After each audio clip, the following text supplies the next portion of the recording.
दोस्तों, भूमध्य सागर की लहरों पर अब भारत का झंडा लहराने लगा है।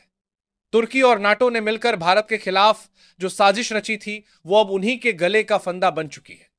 तुर्की की चालों में फंसकर नाटो ने सोचा था कि वो भारत को समुद्र में घेर लेगा, लेकिन उन्हें क्या पता था कि भारत वही देश है जो दुश्मन की हर चाल को मात देना जानता है।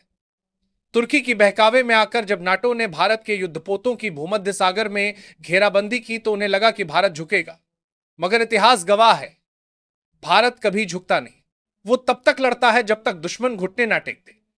भूमध्य सागर में इस वक्त जो हो रहा है वो किसी एक देश की जीत नहीं, बल्कि एक नए युग की शुरुआत है, जहां भारत की नौसेना पूरी दुनिया को अपनी ताकत दिखा रही है। नाटो ने जब अपने 122 से ज्यादा युद्धपोत उतारे, तो उन्हें लगा कि वे भारत की नौसेना को डरा देंगे, लेकिन वह भूल गए कि उनके सामने कोई छोटा मोटा देश नहीं, बल्कि समुद्र का सम्राट भारत खड़ा था।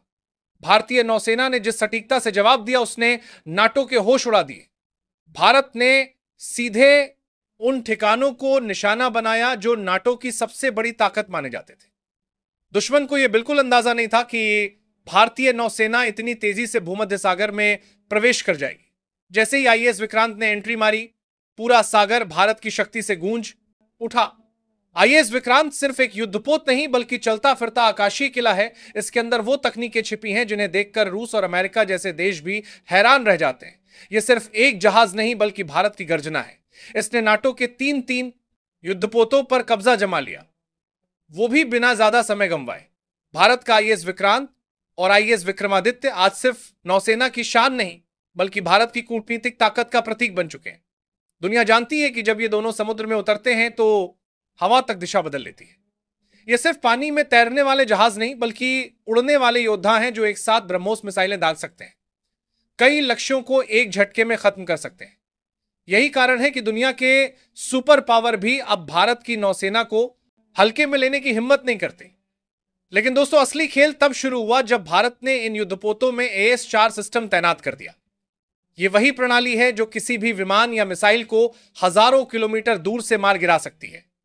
जब इसे आईएएस विक्रांत पर लगाया गया, तो यह समुद्र के साथ साथ आसमान का भी राजा बन गया, और इस सिस्टम को भारत ने गुपचुप तरीके से सक्रिय किया। यानी भारत का हर युद्धपोत अब सिर्फ समुद्र पर नहीं, बल्कि आकाश पर भी नियंत्रण रखता है।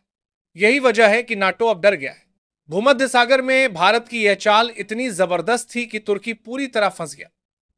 भारत ने तुर्की के उन बेसों को निशाना बनाया जहां से वो भारत के जहाजों पर नजर रखता था। भारत ने उन सभी ठिकानों को तबाह कर दिया जिन्हें नाटो अपनी स्ट्रेटेजिक पोजीशन मानता था। और इस बार भारत ने सिर्फ मिसाइलों से नहीं, बल्कि दिमाग से वार किया। भारत ने नाटो के कम्युनिकेशन सिस्टम को जाम कर दिया, मतलब उनके जहाज आपस में बात तक नहीं कर पा रहे। तुर्की के ड्रोन सिस्टम पूरी तरह ठप हो चुके हैं। भारत की साइबर वॉरफेयर टीम ने ऐसा जाल बिछाया कि तुर्की का पूरा ड्रोन नेटवर्क बैठ गया। अब उनके जहाज समुद्र में तैर तो रहे हैं, लेकिन बिना आंखों के, बिना कानों के। इधर नाटो के देश अब आपस में ही भिड़ने लगे हैं। कई नाटो सदस्य देश तुर्की से नाराज हैं। वे कह रहे हैं कि तुर्की की वजह से नाटो की छवि मिट्टी में मिल गई।